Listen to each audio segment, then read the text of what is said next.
मातरम दोस्तों। सो भैया जो एक लव रिलेशनशिप होती है, प्यार में लोग होते हैं, तो लॉन्जिटिविटी किस तरह बनती है, प्यार सच्चा है नहीं है वगैरह वगैरह, काफ़ी इस पर वाद विवाद चलते हैं। तो कोई बोलता है लव होता है, कोई बोलता है लस्ट होता है।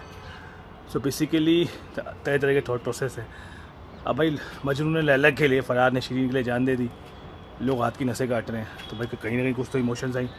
कुछ लोग सिर्फ सेक्स को ही बढ़ावा देते हैं। भाई आजकल की रिलेशनशिप्स बताइए आपको, सिर्फ फिजिकल रिलेशंस हैं, बायोलॉजिकल नीड है। तो लब भाई दिक्कत आती है, क्या है क्या नहीं है, तो समझना बड़ा मुश्किल हो जाता है कि भाई रियल लव क्या है। 10 साल से रह रहे हैं साथ में, 15 साल से रह रहे हैं, लॉन्जिटिविटी कैसे आएगी, सच्चा प्यार है या नहीं। तो बेसिकली परिभाषा क्या है। तो जब मैं इसके लिए कंफ्यूज हुआ था तो मेरे को लिटरेचर में इसका आंसर मिला। गाब्रिएल मोर्टेरेस की एक बुक है, नीचे देखना आप, इसमें एक लाइन है कि लव बेसिकली 2 तरह का होता है। एक होता है बिलो द वेस्ट, एक होता है अबव द वेस्ट, कमर के नीचे कमर के ऊपर। साफ शब्दों में आपको बोलूँ तो वो बोल रहा है भाई कमर के ऊपर का प्यार वो है जो फीलिंग से टच होता है, फीलिंग्स होती हैं। भाई ऐसे कैसे हो सकता है कि किसी ने किसी को देखा, सिर्फ उसकी यादों में अपनी जीवन काट लिया या अपनी जान दे दी। हुआ है ऐसा, आज भी हो रहा है, आगे भी होगा, पहले भी हुआ है।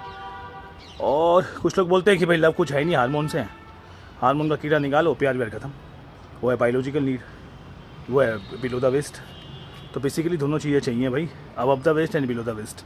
जहाँ फीलिंग्स नहीं है तो मान के चलो बिलो द वेस्ट ज़्यादा दिन तक काम करने वाला है नहीं, और जहाँ से बिलो द वेस्ट है, ठीक है, फीलिंग्स नहीं है, मैं फिर बोल रहा हूँ, ज़्यादा दिन तक चलेगा नहीं।